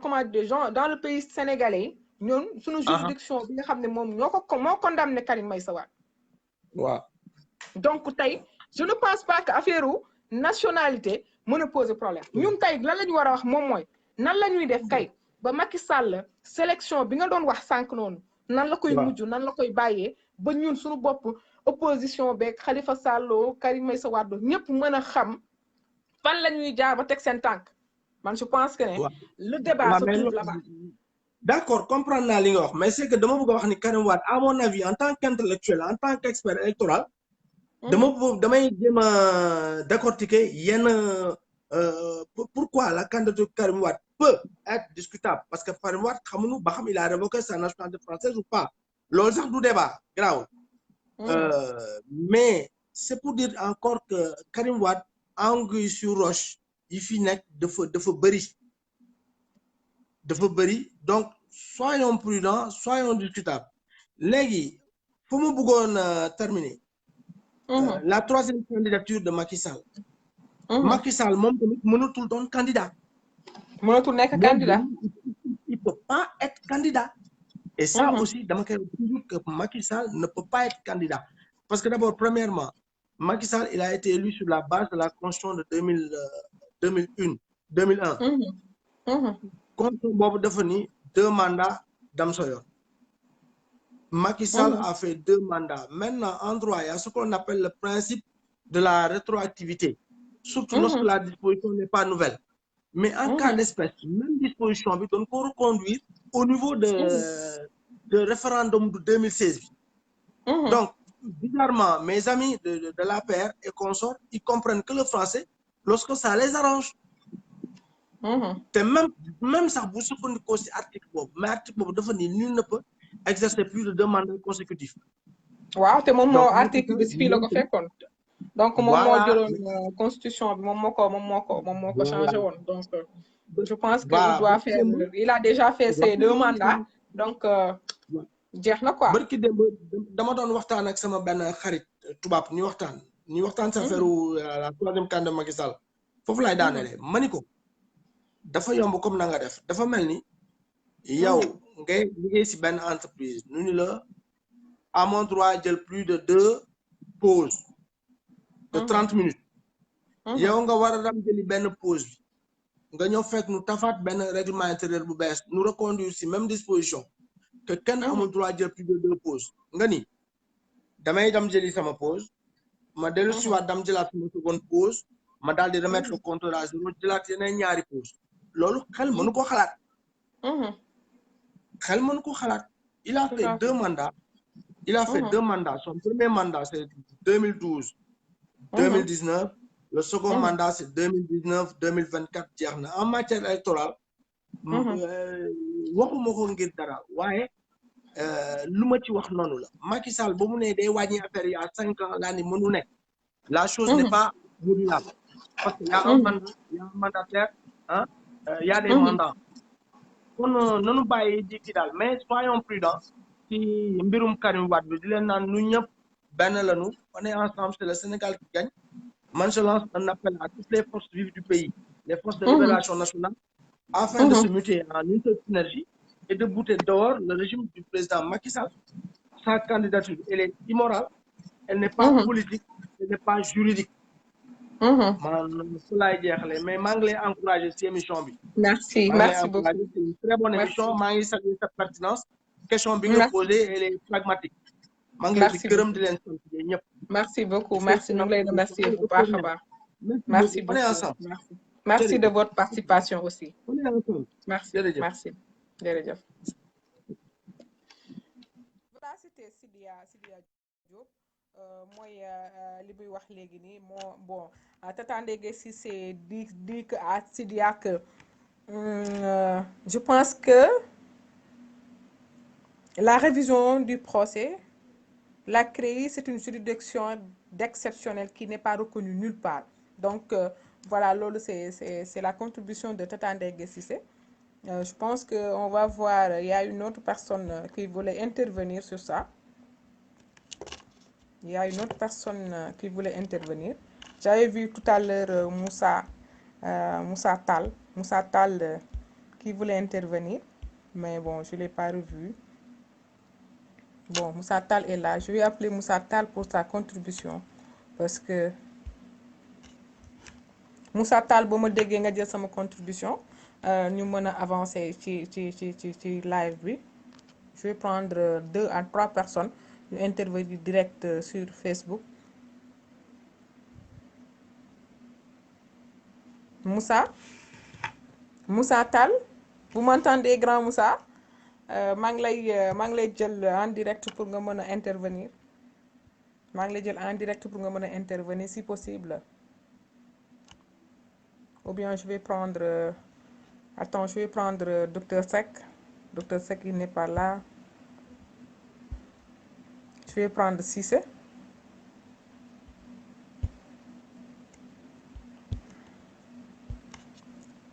Voilà Cissé bu gisee sama appel ci kii bi nga jël ñu continuer waxtaan wi. Voilà donc je pense que voilà Ousmane Cissé. Voilà. Je voulais des gens qui vont intervenir en direct, mais je pense que voilà, comme li ñu doon wax sànq rek on en a parlé et puis que les gens dugg nañu si c'est maa ngi la aussi parce que say xalaat daf ñuy doy à chaque fois parce que ñun lépp loo xam ne dañ koy def ci président Karim Meïssa Wade wala di ko def ci son excellence maître Abdoulaye Wade gis nañ ne sa taxawaay rafet na ci. Moussa Tall, je vous ai appelé mais je vois que vous n'êtes plus en ligne donc voilà merci beaucoup. Merci Djibril Diatta, merci, vous êtes en train d'abattre une excellente sensibilisation. Oui il y a Moussa qui appelle. Il y a Moussa qui appelle Moussa Tall. Allô? Allô? Oui. Allô, Laliane, bonsoir. Bonsoir, grand. Vous allez bien? Ça va? Ça va, alhamdulillah. Alhamdulillah, ñu ngi sant quoi. Alhamdulillah. Ma ne ko ñu ngi sant Alhamdulillah. di ziare ñëpp rek quoi. Alhamdulillah. Bon, juste j'ai suivi, c'est félicitations aussi. Merci beaucoup. Bon, le débat a été clair. Merci. Et sincèrement, c'est ce qu'ils veulent entendre, c'est que c'est la loi. Les textes ont été dit. Bon, et le problème, moi, est comment appliquer les textes. Parce que ces jours-ci, les avocats ont parlé, et je sais que on ne peut pas être plus droit que le roi. Tout à fait. Grand ñu wax tuuti ci olof parce que gars yi dañuy bëgg di dégg olof parce que nga jégal ma nag quoi parce que des fois xam nga dama koy mixé quoi ak waaw mixé ko ci kii quoi ñu comprendre lan nga yow sa xalaat lan la si kii bi lan moo bon par rapport ci l'éligibilité de gars yi waaw man xëy na sax damay wax que ni c'est quelqu'un nit la boo xam ne amutoon benn problème boobu. Tout à fait. Parce que li ma mun jàpp que ni parce que xëy na man waxuma sax léegi mais depuis 2012 laay wax quoi. Depuis le soir même des élections. Quand Wade a appelé Macky Sall pour le féliciter. C'est le lendemain même boobu Macky xamul sax fu yoonu pale nekk. C'est le lendemain avec seen organisation boobu comment on l'appelle je sais pas les Niass et autres Khalifa Ababacar Sall et le fils Adjaz et autres, c'est là qu'ils ont décidé d'arrêter Karim Wade, de l'emprisonner, dans le but de dissoudre le PDS. Et peut-être xëy na am na lu ci Barthélemy brossé. Et du wax ni mais c'est le lendemain donc Macky xamagul fu muy taxaw donc comment se fait-il que yow déjà t'as même pas un dossier en main. Vous décidez en groupe, puis on va emprisonner le gosse dans le seul souci de dissoudre le PDS. Parce que xam nañ que le PDS, il a perdu le pouvoir, il n'a pas perdu son électorat. Waaw, parce que je vous rappelle que depuis l'élection yi mu am tey, le PDS garde les 37% de son électorat. Donc, pour juste, donc, la situation bonne. Donc, le PDS a perdu le pouvoir, mais il n'avait pas perdu son électorat. Et peut-être autant de Diouf, les moyens ne suivaient pas. Mais après, les moyens, le PDS pouvait revenir, même pas ça pourtant ça de Macky qui quitté deuxième élection, non. Bien avant même. Macky, à peine que nous défendons son premier mandat, le PDS avec sans ces problèmes, de pollution au pouvoir. Donc, nous, nous arrêté Karim, ça fait du bruit au niveau du palais. Il y avait certains qui étaient d'accord sur ça.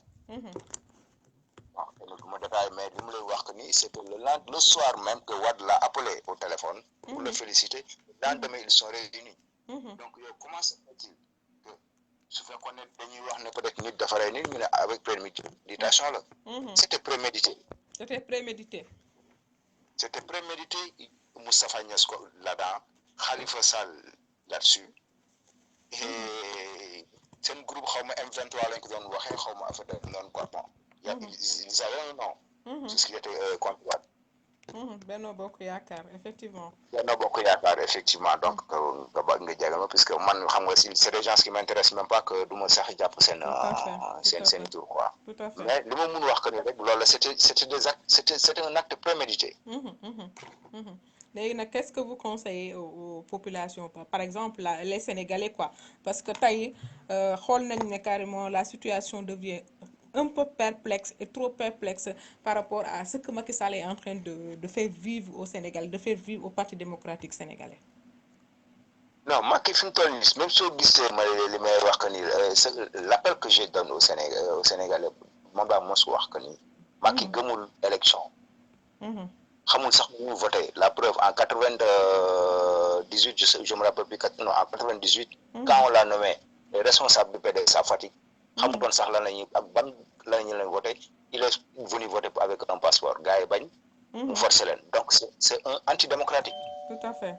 Et loolu mooy am ba léegi. Donc il a utilisé le pouvoir. Il a utilisé la justice, une justice corrompue, puisque ils s'accusent entre eux actuellement, les feignes, quand des magistrats s'accusent de corruption.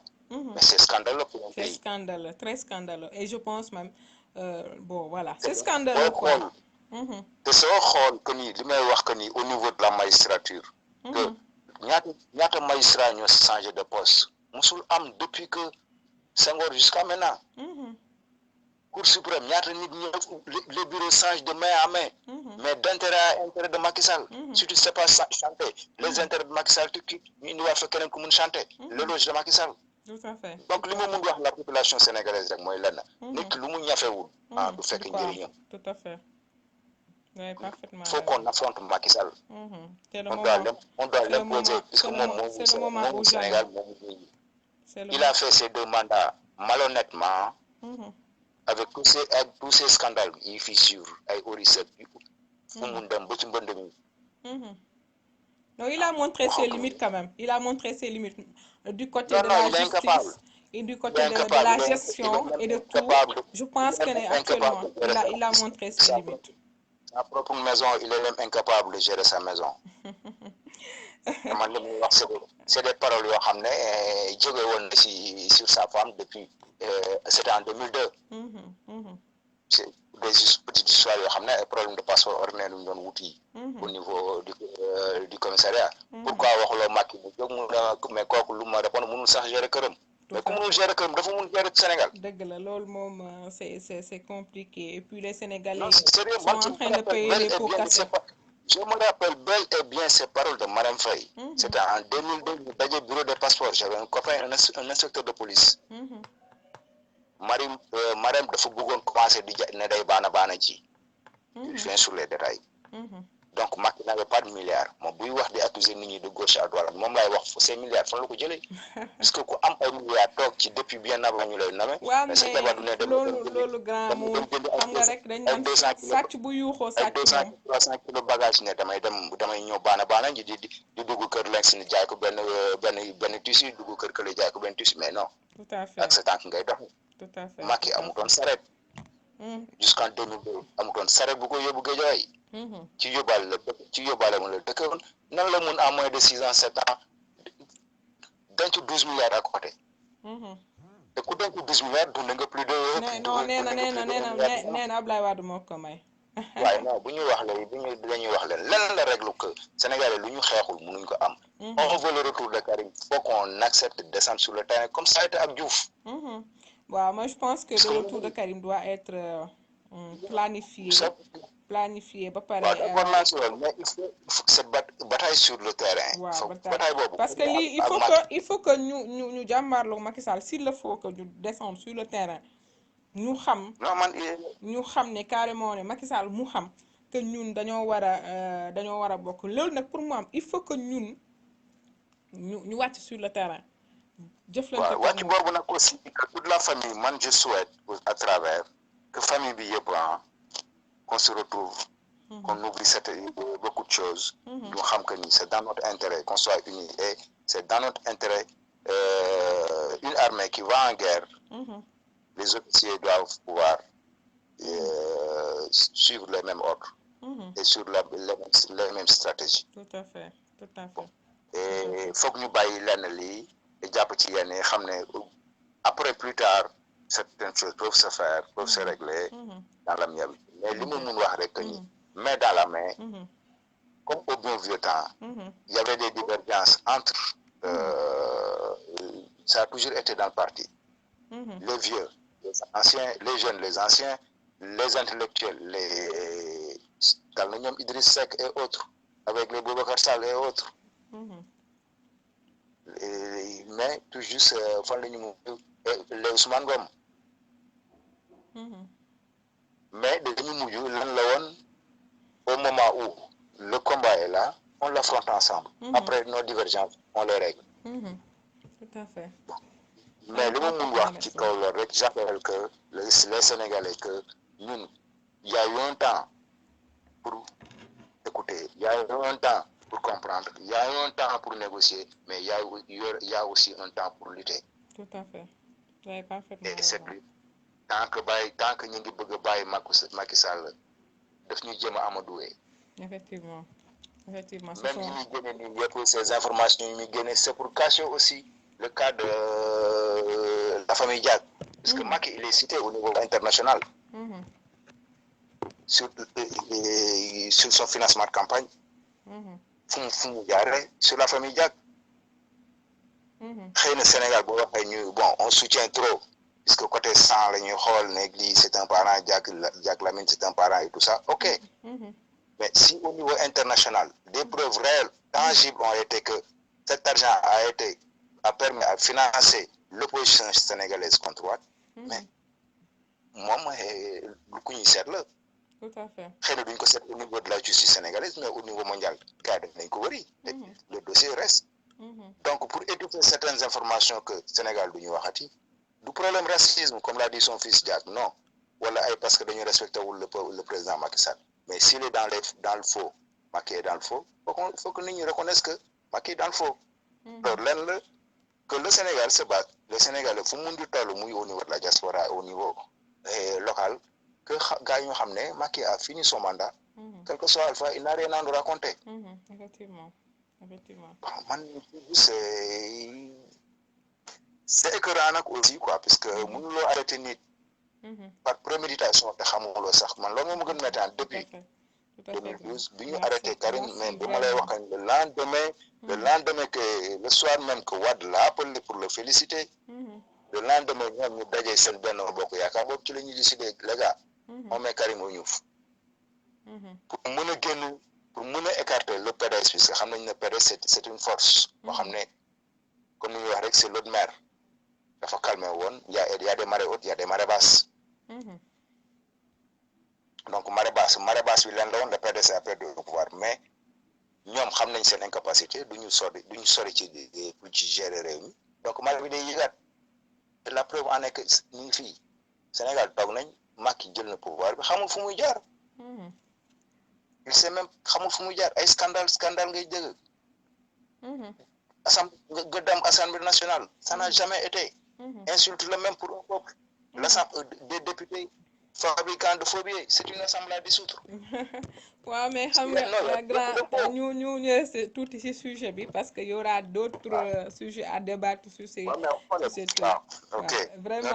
Vraiment, ça a été un plaisir de vous écouter parce que carrément vraiment aussi, apparemment, mais injustice la je sais que da ngay bañ injustice te da nga bëgg Ablaye Wade da nga bëgg Karim Meïssa Wade machallah ñu lay gërëm ku bëgg sul jëfam Sénégal yaay sulu rek waaw loolu moom dëgg la loolu moom am na carrément jërëjëf je vous remercie di wax gaay rek ne ñëpp pare xam nga li jot dana joti bu kenn wax sa morom fu mu nan la quoi et très bon et je l'encourage aussi de le féliciter.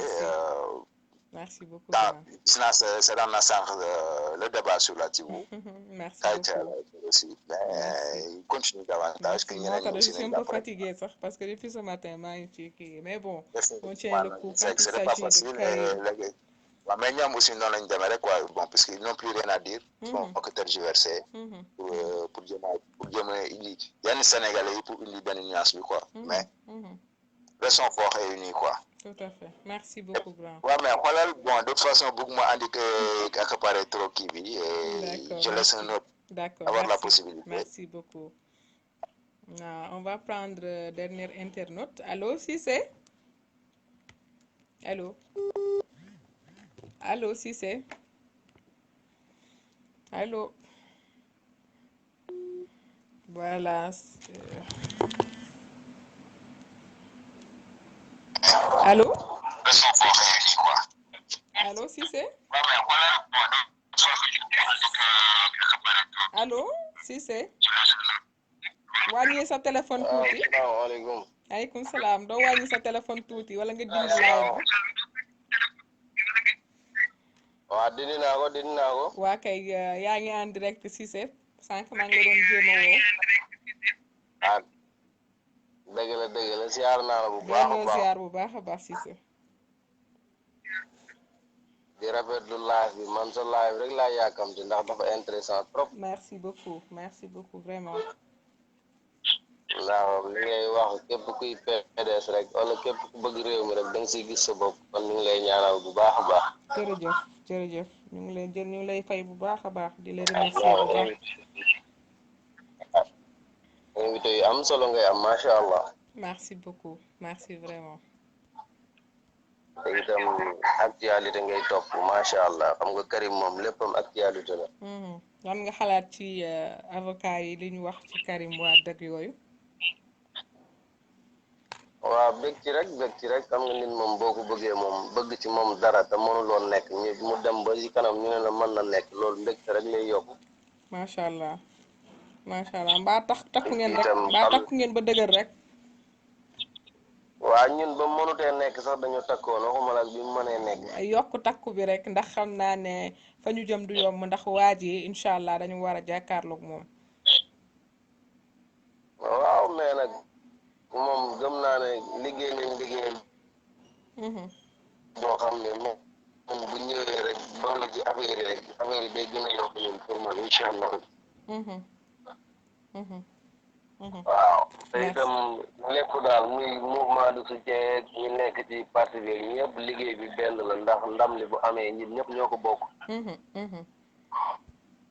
waaw comme maître Abdoulaye joxe na ndigal ne yëngu yëpp mën na reprendre kon daal na lépp yënguwaat et puis gars yi sensibiliser gën a convaincre nit ñi si Karim Wade ñu xam mooy kan. incha allah ñu ngi lay gërëm bu baax a ndax baax. nit mën nga ko bëgg te doo xam mooy kan mais boo ko xamee rek mbëggeel gi day gën a yokku.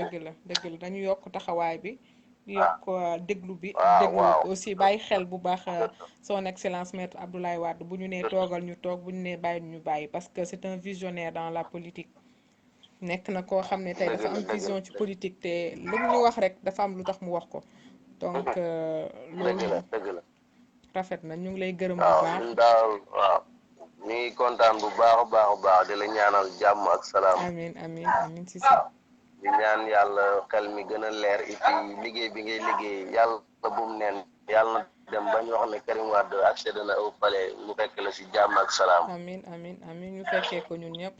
ak bépp karimiste daal yàlla nañu yàlla may ndam 2024 avant loolu échéance yi di ñëw muy local yi ak législative yëpp suñ borom may ñu ndam boo xam ne dinañ xam ne 2024 du jafe incha allah. merci beaucoup. waaw loolu yëpp liggéey la jërëjëf. te ñu ngi ci jërëjëf Cissé jërëjëf ñu ngi lay gërëm bu baax a baax. ok jërëjëf. ok merci.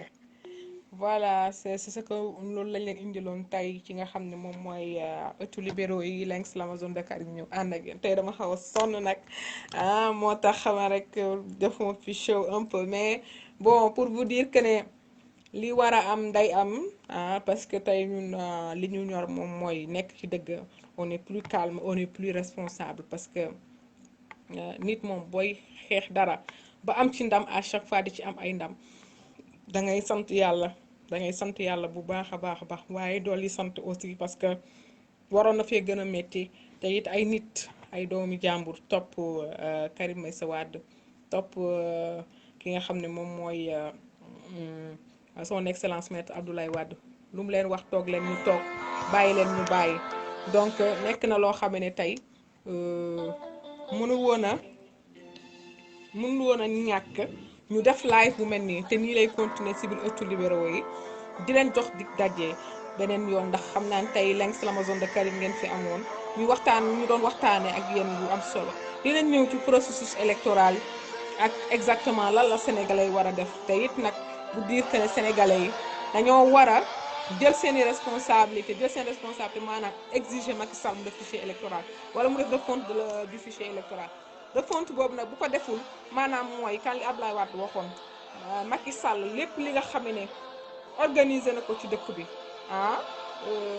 du baax élection bu mu mës a organiser du baax Abdoulaye Wade da doon ne man élection bu Macky Sall organiser du ma ca bokk donc dafa am fu leer fu tax mu teg ko mooy maanaam njuuj njaaj bi mu nekk te la mu ne ba tey jógewu ci ndax jéego yi muy teg nii mooy jéego yi maanaam mën a sàcc ay élection mën a continuer di def li muy def mën a continuer di naxasal particulièrement PDS particulièrement ki nga xam ne mooy sunu candidat Karim Meïssa Wade donc ñun nag ñi nga xam ne ñooy karimiste ñun parti démocratique sénégalais ñoo ci war a jóg ñoo ci war a wax je félicite tout le parti démocratique sénégalais toute la cellule de communication bi nga xam ne Mayoro Faye moo ko jiite parce que temps yi nekk na situation bu perplexe bu complexe boo xam ne kenn ku ci nekk mu ngi génn di défendre parti bi te am ay arguments yu leer donc boo nekkee ci dëgg da ngay nekk à l'aise pour parler des choses maintenant nag li ci des moom mooy dañuy xool fu wànnenti mujjee ki bëtam parce que Macky Sall mi ñu gis nii njuut njaaj la ko bëgg a jàppee bëgguta teggi tànk fi mu nekk comme li kii wax léegi nii moom mooy choisir mooy sélectionner mais docteur Yaye Niang daf ko leeral xam ne carrément juridiction wu nu mu tuddati CREI yi dafa spécial man maa ko tuddee cour de répression de l'ennemi identifié parce que ci 25 personnes yi nga xamee ne ñoom la CREI yi képp maintenant Karim Meïssa Wade lañ jàppaatuñu keneen donc cour de répression de l'ennemi identifié laa ko tuddee donc képp koo xamee ne nag yaa ngi dox ci jéego yi xamal leen nit ñi ne carrément Karim Wade il dérange Karim Wade mooy ki nga xamee ne moo tëb Macky Sall parce que du opposition bii ma gis opposition bii nga xamee ne moo c'est une opposition Macky ou bien une opposition apériste donc ñun soxlawuñu loolu li ñu soxla mooy nit ñi mën a delloo ci seen xel ñu mën a delloo Sénégal ci raay ya nga xam ne fa la ko Abdoulaye Wade tegoon te loolu pour ñu def ko il va falloir que ñun ñu jël suñuy responsabilité weesuwul ñu taxaw am taxawaay bu mat surtout la jeunesse d'aujourd'hui xam ne carrément ne li fi jotoon a am lii la woon di leen remercier bu baax di leen wax prochainement tey nag xaw naa sonn tuuti mais j'ai assuré j'espère que vous avez aimé le live de ëttu libéraux yi di nuyu waa ëttu libéraux yi yëpp ci kaw ba ci suuf Omar Diaw Pape Yamak mu xëy Yande Fall di nuyu Al Diallo di nuyu docteur Seck di nuyu tonton Samba Ba di nuyu tout le monde di leen wax ne prochainement mooy dàq incha allah tey xaw na fekk ma sonn mais j'espère que j'ai assuré le live vous dire que ne carrément lii laay indiloon tey ci biir ëttu libéraux yi Lengs l'Amazone de Karim moo fi jaaroon.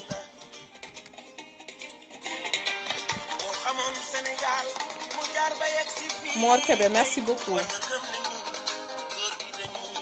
Merci beaucoup Mor Kébé. Tata Ndege Cissé, merci vraiment. Assou Senghor, merci pour ta présence. Cheikh Bamba Taban, maa ngi lay remercier. Abdoulaye Ndoye, merci. Abdoulaye Guissé, merci beaucoup. Abdoulaye Mamadou Guissé, merci beaucoup grand. Merci bëggoon naa na nga dugg. Ebeuse Galerie, merci beaucoup. Merci Moussa Seck, merci. Les Ndiaye, effectivement, merci beaucoup. Merci. Faudra comprendre que le président Karim Wade dérange. Effectivement, il dérange. Le président Karim Wade dérange carrément. Sidia Soumaré, merci pour ta présence du début à la fin. Cheikh Abdou Khadre, non, duñ ko bàyyi. Fi mu ne nii kay moom na dem rek. Bara Faye, merci beaucoup le grand combattant de Thiès. Merci beaucoup.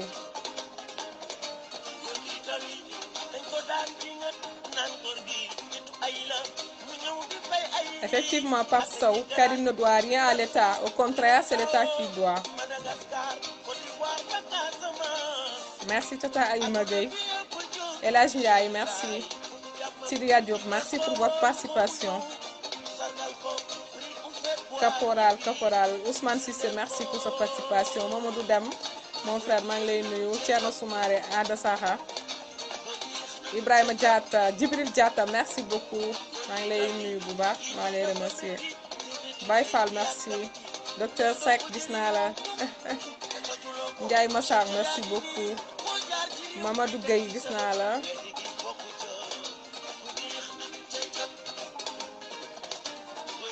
Yankuba Mané, merci. Vieux Dafé, merci beaucoup. Madiara Kane, merci. Fayna Koudiaby, mon épouse, merci. Mamadou Gueye, merci. Mami Diakho, Tata Mami, maa ngi lay nuyu bu baax a baax a baax a baax. Ousmane Diallo, macha allah, maa ngi leen di nuyu bu baax. Tata Mami, nuyu naa la bu baax a baax. Adama Hachem, maa ngi lay nuyu mon frère de valeur. Voilà, c'était tout aujourd'hui. On vous dit à la prochaine fois dans Actu Libéraux. Vous aurez tous les mardis, tous les lundis avec Mamadou Dem. Les mardis, vous aurez les chroniques de Pape. Et puis voilà, donc merci beaucoup. Nous nous disons aussi, nous allons nous voir prochainement.